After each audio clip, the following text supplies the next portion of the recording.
success equals exercise plus self-discipline plus hustle.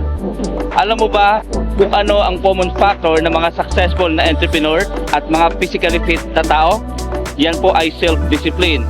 Sa exercise, kahit pagod ka na, push ka pa rin kasi alam mong may resulta. Ganyan din po sa network marketing or dito sa Live Good.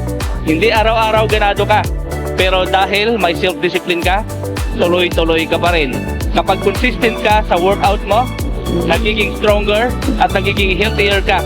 Sa business, ganun din. Kapag consistent ka sa pagpo-prospect, pag-follow up at pag-learn, mas lumalaki lalo ang network mo at ang income mo. Kung gusto mong umasenso sa Live Good, train your mind like you train your body. Hustle hard, stay disciplined, and watch your business grow. Nandito tayo ngayon mga kapatid, nagja-jogging tayo, hindi lang tayo nagba-bike, but kapag may time, we are working out ng ating pong jogging para lumakas ang ating stamina. Ganon din po sa network marketing sa Live Good.